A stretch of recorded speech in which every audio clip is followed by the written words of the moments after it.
Tapi ingat, dalam menentukan dia sinus ritm, sinus dan menentukan dia sinus atau tidak, itu berdasarkan aturan ini. Saya pernah berdasarkan atrial factor, tidak mungkin salah kalau atrial factor. Atrial factor, always positif di lead 1, always negatif di AVR. Ya. Terus yang kedua, mostly artinya banyak kan bisa positif di 23 AVR, tapi ingat, maybe biphasic. Jadi ini ada salah satu EKG, ternyata P-nya negatif dari 3, bisa aja. Normal aja, jangan panik dulu. Yang penting selama lead 1-nya masih positif, AVR masih negatif, bisa aja normal, variasi. Ya, itu dia. Ingat. Terus di prekordial selalu positif pasti di V1, tapi biphasic, jadi normal ke atas turun ke bawah. Nanti saya jelasin kenapa bisa seperti itu. Jadi ulang lagi, always positif lead 1, negatif di AVR, mostly positif di 23 AVR, maybe biphasic, artinya positif ke atas atau negatif di 23 AVR dan AVR. Ya, ini apa nih? Oke, normal nggak?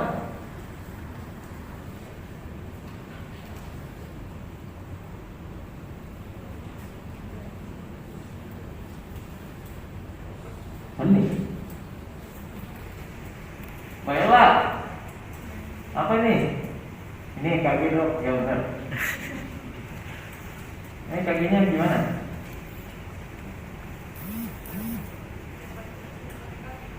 Apa? Gini, dalam membaca sinus, berarti dokter Ella bilang sinus. Mas Udin apa pendapatnya? Boleh dulu. Jadi gini kan tadi saya bilang, pertama selalu lihat kalibrasinya berapa. Ya, kalibrasi oke, 10 nih kalibrasinya nih. Ya, 10. Nama nggak ada, mungkin potong ya ini ya. Nama potong. Terus speed nggak ada, berarti kurang syarat ya speed. Anggaplah speednya ini 25. Tadi saya bilang, lihat atrial vektornya. Teman-teman lihat atrial vektornya. Ya, atrial vektornya always positif di lead 1, always negatif di AVR. Mana? Ini balik-balik semua nih. Ya, ini salah satu EKG yang tukar.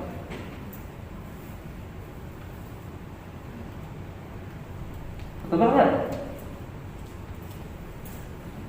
Ayo. Enggak, tukar ini. Ini namanya junctional rhythm. Walaupun dia AVR-nya positif, P-nya negatif, P-nya positif lihat. P-nya, tapi P-nya nggak negatif lihat. Masih ke atas kan? Terus jaraknya pendek. P-nya makin atas, jaraknya pendek banget. Junctional. Artinya dia dari bawah naik ke atas, jadi ketukar di arahnya naiknya.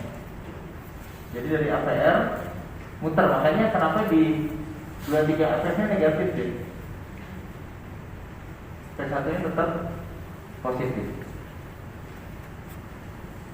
Jadi kalau ada EKG kayak gini, ini namanya junctional. Jadi teman-teman nanti ini sengaja saya tampilkan di awal biar teman-teman pusing. Enggak, maksudnya biar tahu apa sih yang saya harus belum paham. Jadi ternyata dari penjelasan saya yang sederhana teman-teman masih nggak paham. Masih wajar. Saya juga kalau jadi teman-teman juga enggak, karena saya tahu jawabannya aja. Enggak, artinya gini maksudnya. Ini tidak bisa EKG di dalam satu hari ya. Jadi harapan saya tadi saya ngobrol-ngobrol teman sebelum datang, kita baca buku. Udah buku berapa? Ini saya kenalkan yang aneh-aneh sehingga nanti usahakan kita dalam satu minggu satu kali selesai COVID, selesai kita. Pinter maksudnya EKG. Setuju nggak? Atau perpindahan, pokoknya nanti saya nggak lagi pas jaga ya. Saya mau kok. Kalau saya ini mau online juga boleh mas. Itu mas, kalau mau kita buka buku, bedah bukunya per bab. Bedah EKG. Nanti saya kirim link untuk kursus untuk kuis. Ini apa? Anak-anak ngumpul gini nggak akan kompet. Dan tapi nggak apa, ini trigger awal. Oke? Fase yang kedua, seorang laki-laki umur 25 tahun seperti saya. Kenapa ya? Mau protes? Jessica, usia saya 25 kan? Usia saya 25 kan? Kamu umurnya berapa? Hah? 21 26. Ya kan saya manggil kamu kakak biasanya. Ya, jadi wanita, laki-laki muda usia 25 tahun naik sepeda nih, saya sepeda. Pas di EKG seperti ini. EKG-nya kebalik nggak? Pertanyaan itu dulu. Hah? Kebalik nggak? Ayo ingat tadi Pak, kalau yang namanya atrial vektornya P1 always positif, delete 1 always negatif di APR.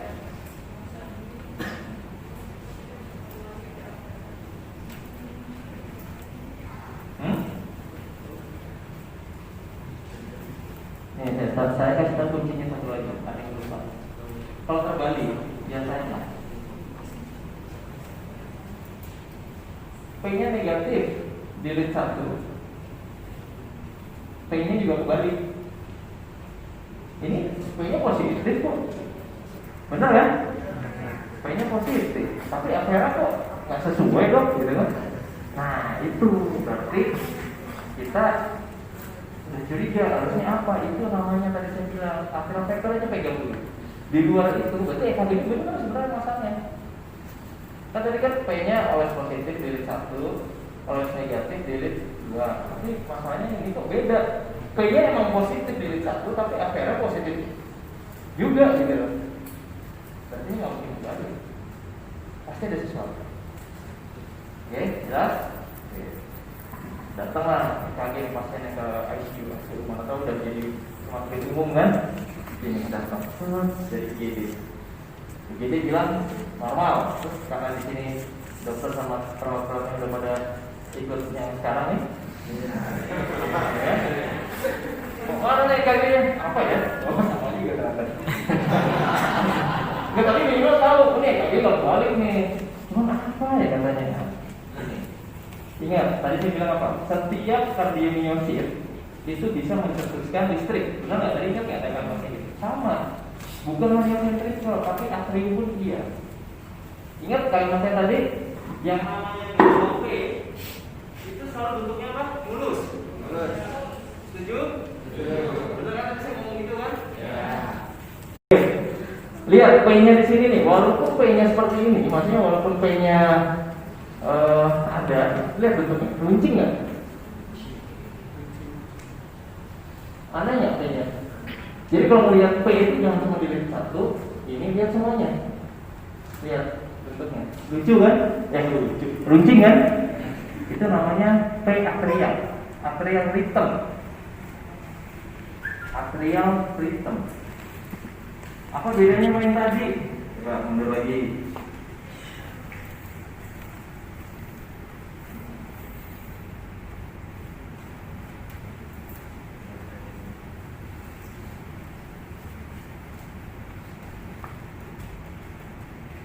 Nih, apa bedanya?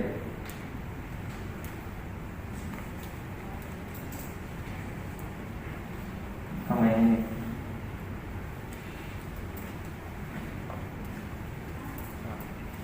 Atau sama yang ini?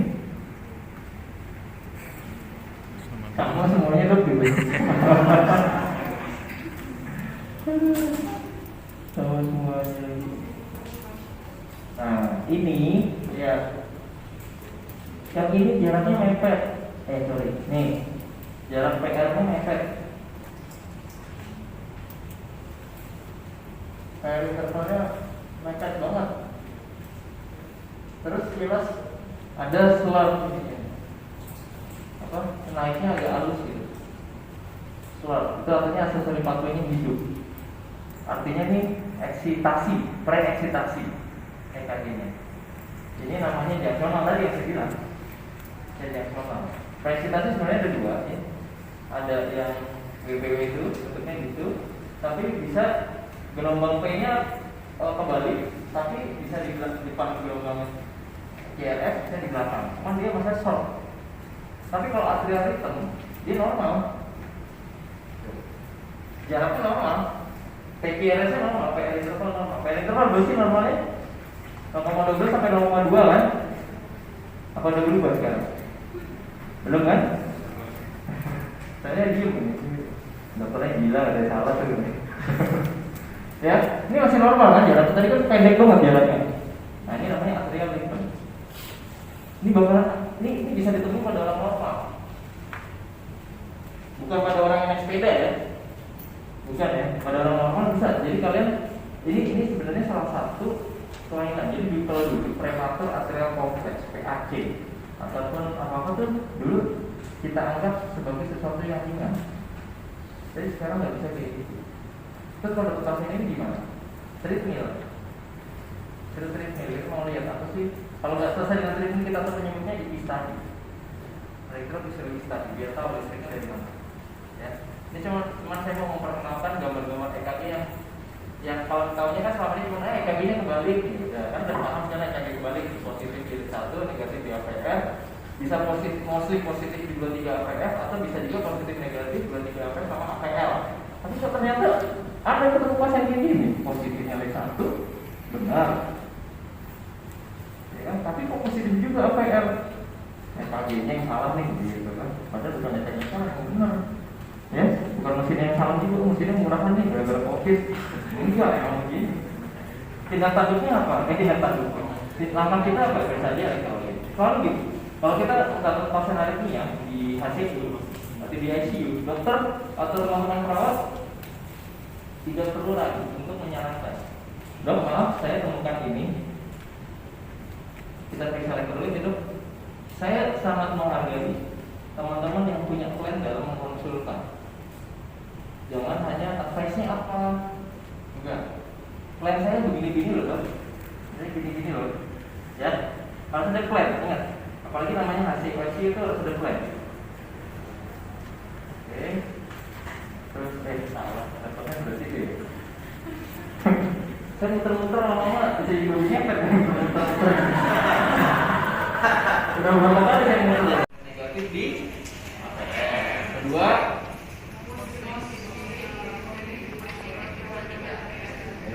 Tiga, maybe. Tadi kan mesti maybe, berifasif, positif atau negatif di 23 APR, APL. Ingat itu ya. Atau di P1 nya tadi apa? Always positif ya. Itu berifasif positif, itu berifasif. Pada angka gini, misalnya APR nya positif, link 1 positif.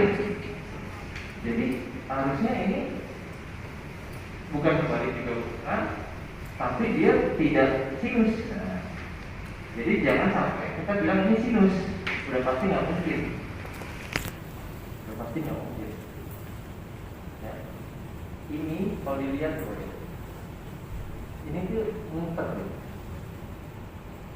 bilangnya kembali jalannya datang, bukan dari SA ke AP gitu. Karena kayaknya APR yang positif dan 23 APR nya negatif, pasti datangnya bukan dari situ, bukan SA. Ini junctional gitu. Terus junctional, terus tadi Dr. Esa sempat bilang tachycardia. Ya, ini kalau bahasa kerennya lagi accelerated junctional atau junctional tachycardia bisa. Ya, memang sih junctional tachycardia itu masuk SPP pinter deh. Pinter ininya, nyari DD-nya maksudnya. Ini mah DD-nya itu bener. Jadi kalau algoritma SPP itu ujungnya kalau reguler junctional tachycardia bener, dia nggak salah juga. Benar, cuman kurang aja gitu, maksudnya langsung ngebang itu. Ya. Tetap julinya satu, julinya adalah lebih tadi. Tetap sekarang tuh apa-apa kalau kayak gini berkeluhan seperti kayak tadi itu lebih tadi. Nanti kalau ketemu yang kompleks di mana diablasi, di laser, diablasi. Oke, yang ini udah terlihat. Lagi naik sepeda, tadi itu lagi ini ya? Bukan ya, ini udah ya tadi. Oke, ini udah. Mirip sama tadi nggak? Positif jadi 1, positif juga di APR. Bedanya apa sama tadi? Di sini udah tahu semua tadi. Bedanya apa tadi? Hah? Gelombangnya? Tadi loh. Jarak apa? Iya, jarak PR. PR internalnya beda. PR internalnya normal. Tapi bentuknya begitu. Ingat, gelombang P bentuknya smooth. Tapi dia runcing. Artinya dia berasal dari atrial. Namanya atrial rhythm. Kalau kayak gini namanya atrial rhythm. Ya, atrial rhythm.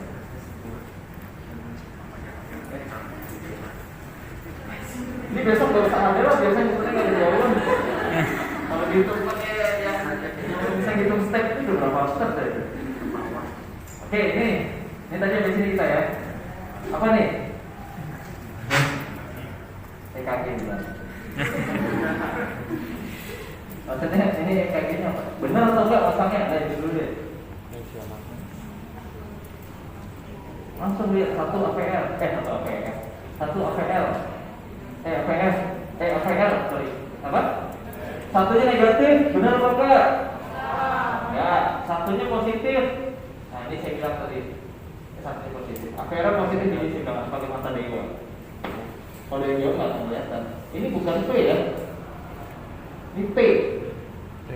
Lihat bentuknya. Ya, ini P. Jadi ada saya bilang kan bedanya P sama T. Naiknya lambat, turunnya cepat jadi kayak gitu, ya. Oke. Ini P-nya positif nih. Cuman kalian pasti nggak akan kelihatan dari sana. Nah, ngomongnya gitu ya, saya ya. Terus tadi tambahannya apa kalau kayak gitu balik P-nya juga negatif. Nah, ini P-nya negatif, T-nya juga negatif. Jadi ini EKG-nya terbalik. Paham? Nah, beda sama tadi kan? Oke. Besok di IGD kasih EKG-nya kebalik semua nggak? Kalau masuk ICU ini kasih semua kan? Oke, curang ada IGD-nya. Kalau IGD kan nggak mungkin saya kebalik, itu masih ngawur gitu kan. Oke, ini 58 tahun wanita, gula, hipertensi.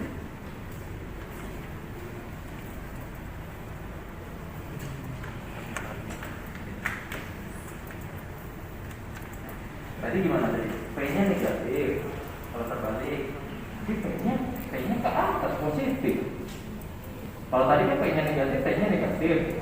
Nah, kayaknya kebalik. Tapi yang apa yang positif naik ke atas, ininya negatif. Coba. Aksisnya apa ya aksisnya?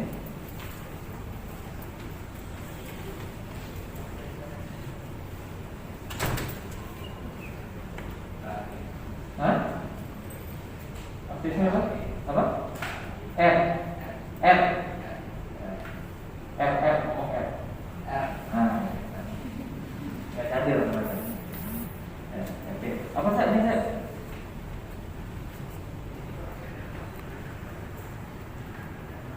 Balik. Tadi kan saya bilang tambahannya bisa ada satu kalau balik.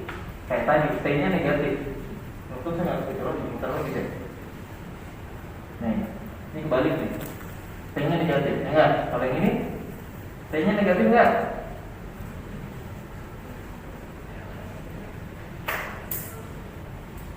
Nanya nomor telepon nanti aja.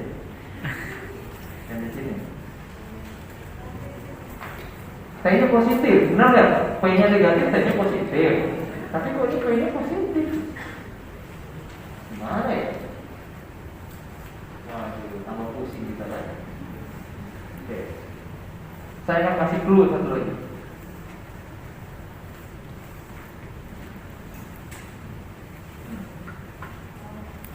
Perhatikan ya, yang kalender itu ya. Oke.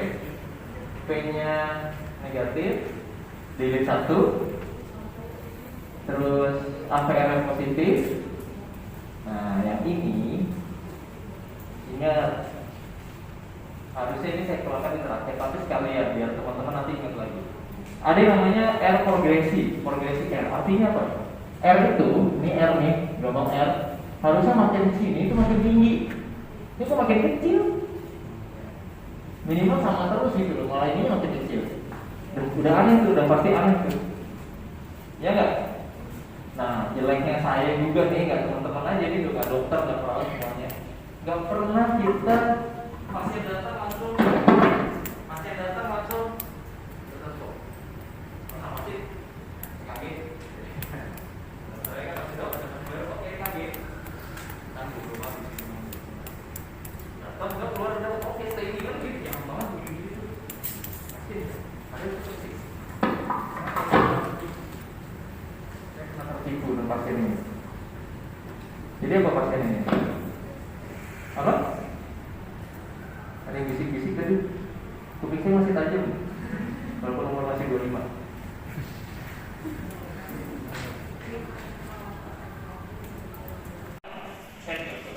Tiga ratus dibagi kotak sedang. Jadi kalau teman-teman lihat EKG, biasanya ada ini R, ya, masih R kan yang bentuknya ini P, Q, R, S, T.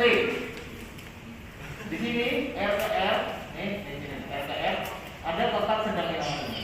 Terdiri dari 5 kotak kecil, ada yang belanja Shopee. 1, 2, 3, 4, 5, 6. Ada 6 kotak sedang. Kalau yang aliran pahamnya adalah kotak sedang, 300 dibagi kotak sedang berarti 300 dibagi 6. Berarti ada 50 kali per menit. Itu namanya heart rate. Iklan ya, iklan. Sekarang ada lagi yang ada lagi dia yang ini 1500 dibagi kotak kecil.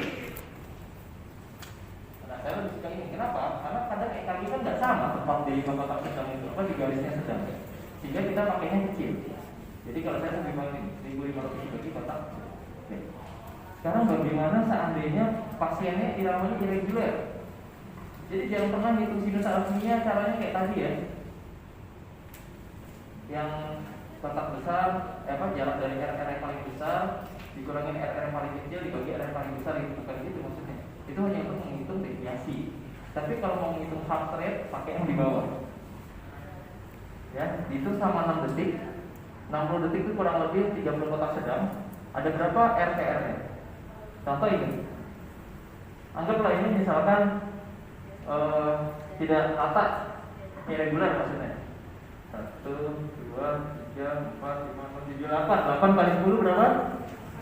40. Itu kalau dia yang ini. Tapi kalau dia irregular berarti 80 sampai 90 kali per menit. Dikasih rentang. Kalau irregular itu dikasih rentang. Karena dia kan harusnya ngitung 1 menit, tapi kita cuma 6 detik. Oke. Ini contohnya kayak gini. Ini bukan 6 detik ya, bukan 3 detik ya, maksudnya 6 ya nanti. Ya, dihitung nih.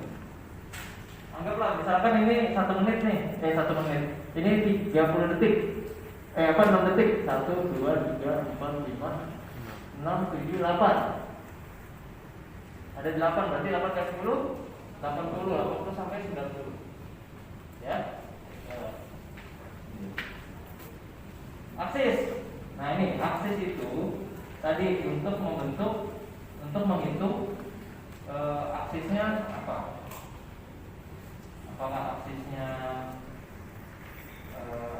aksisnya ini positif, artinya LAD ke kiri, kemudian aksisnya geser ke kiri, atau aksisnya ke kanan. Kita lihat, ingat teman-teman diagram Cartesius dulu, pernah nggak belajar yang diagram X sama Y?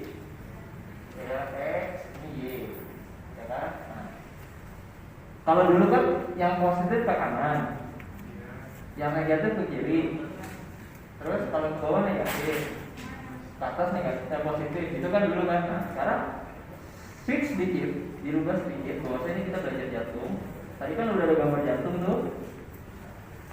Jantung itu arah resultannya kan ke bawah, sehingga apapun yang menuju ke bawah pasti positif.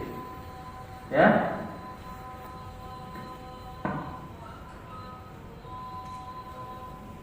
Pas nih, juga. Oh, dia mana? Kamar mandi. Dari kamar mandi. Oke. Berarti ke bawah adalah positif. Untuk menentukan suhu jantung, kita hanya butuh 1 dan AVF. Bagaimana cara menghitungnya? Yuk kita lanjutkan lagi.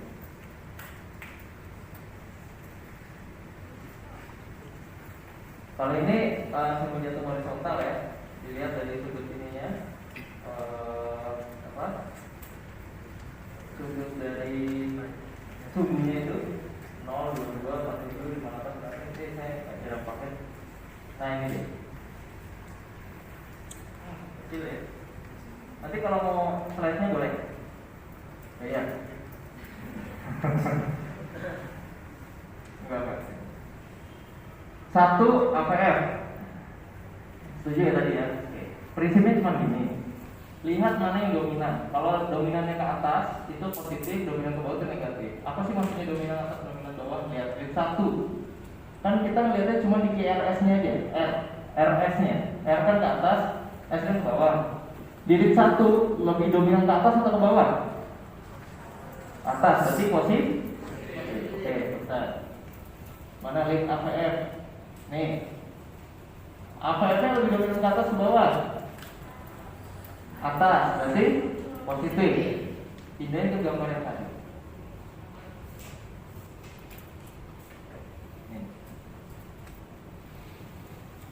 Tadi positif kan? Positif. Tadi negatif kan? Negatif. Tarik, tutup. Mainnya di kuadran sini pasti kan? Nah, sekarang kalau kalian mau yang detail, itu seperti contohnya tadi. Ke atas berapa sih R-nya? 9 kotak. S-nya 0, karena nggak ada yang ke bawah. Berarti 9 kurang 0, 9. Yang AVF juga gitu. Ke atas berapa kotak? 3. Ke bawahnya berapa kotak? S-nya 0. 3 kurang 0, 3. Ya, 9 sama 3. Lihat yang berapa ke atas. 9 ke kanan, klik 1, AVF 3 ke bawah. Tuh lihat, ditarik garis horizontal. Ditarik garis horizontal. Sehingga muncullah gambar kuning ini. Ya. Sudutnya berapa?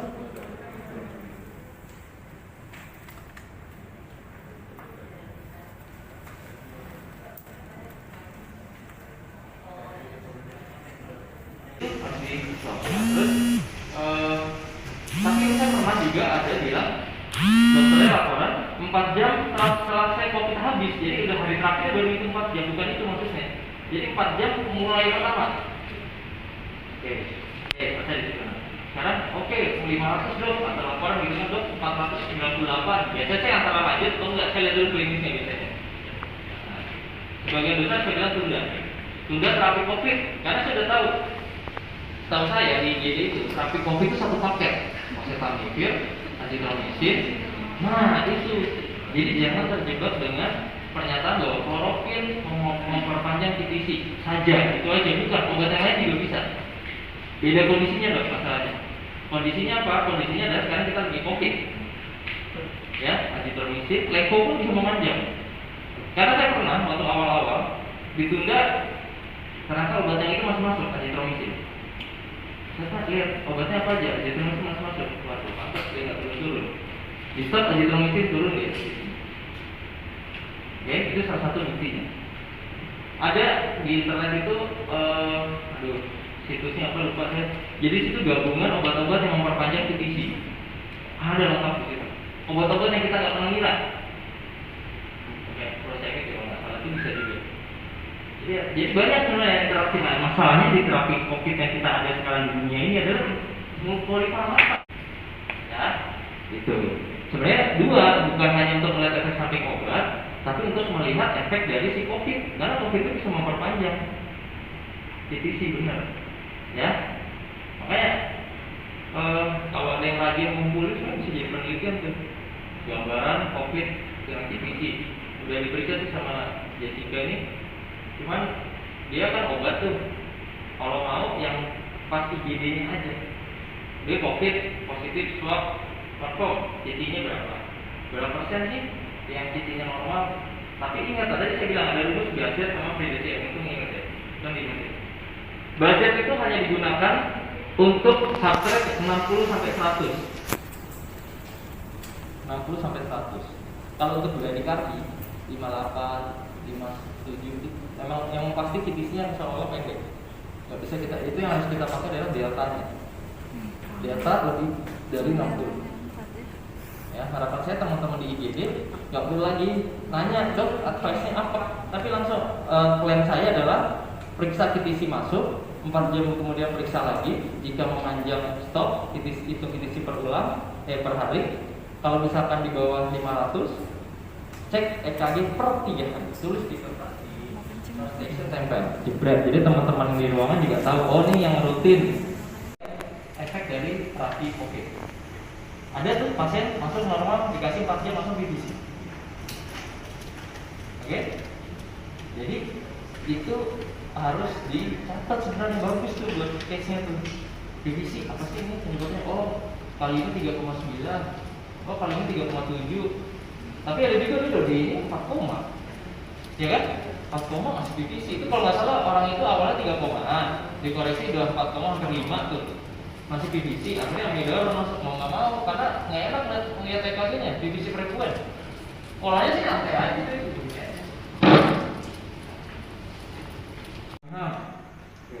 Tapi saya minta teman-teman dua aja yang diingat, Bezer sama Pedesia. Oke, kenapa sih kita harus hitung QTC?